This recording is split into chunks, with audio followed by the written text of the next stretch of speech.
It was supposed to be an ordinary love story. Maya and Jason had been married for 6 years. From the outside, their life looked steady and even enviable. They lived in a cozy rented house with a small garden. They spent weekends hiking, cooking together, and watching movies curled up on the couch. Friends often said they were the perfect couple. But inside their home, subtle cracks were beginning to show. Maya noticed it first in Jason's behavior.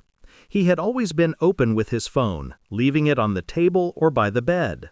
Suddenly, there was a new password. He was stepping outside late at night to take work calls. His schedule became unpredictable, and when Maya asked questions, he grew defensive. At first, Maya blamed herself. Maybe she was being insecure. Maybe it was just stress from his demanding job as a project manager. But her heart whispered something she could not ignore. Something is not right. One evening, Jason returned home from what he claimed was a business meeting. He smelled faintly of perfume, not his cologne, but something floral, something distinctly feminine. Maya's heart sank, but she stayed silent. That night, while Jason was in the shower, she glanced at his phone. It was a line she had never crossed before, but her hands trembled with a mixture of fear and need for the truth. The screen lit up with a message that made her blood run cold.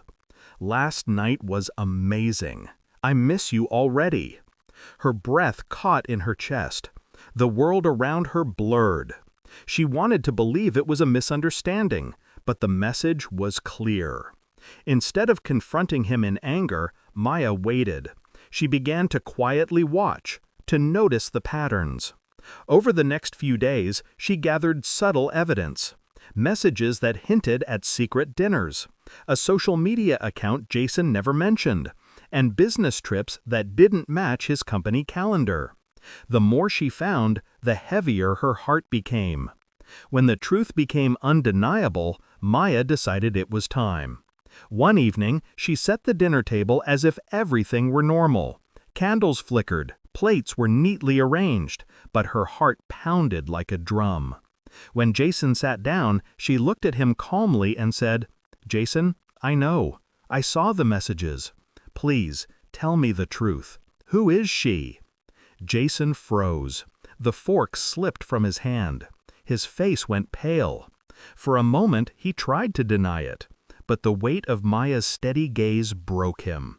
Tears filled his eyes as he whispered, "I never meant to hurt you. It just happened." Those 4 words shattered her. It just happened. As if betrayal was an accident. As if he had no choice. Maya felt her world collapse.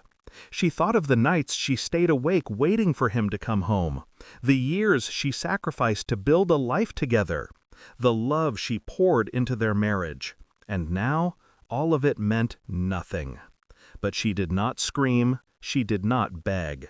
Instead, she took a deep breath and said firmly, "Cheating doesn't just happen, Jason. It is a choice. And tonight, I make mine." She stood up, pushed back her chair, and walked out of the room, leaving Jason speechless. That night, Maya cried, not because she lost him, but because she realized she had been holding on to someone who never truly valued her. In the weeks that followed, she moved to her sister's place. At first, the nights were long and filled with grief. But slowly, she found strength. She reconnected with old friends. She joined an online support group where strangers shared stories of betrayal and healing. Their words gave her comfort. Jason, meanwhile, begged for forgiveness. He sent flowers, wrote letters, and even showed up at her workplace. But Maya knew that forgiveness was not the same as reconciliation. Trust, once broken, could not be rebuilt overnight. Instead of rushing back into his arms, she chose herself. She focused on her healing. She returned to hobbies she had abandoned, like painting and reading late at night. She went on long morning walks, feeling the sun on her face, reminding herself that she was alive, that she was still whole. Months later, Maya looked in the mirror and saw someone different. Not the broken woman who had cried herself to sleep, but a stronger version of herself. She realized that her worth was never tied to Jason's loyalty. Her value was her own.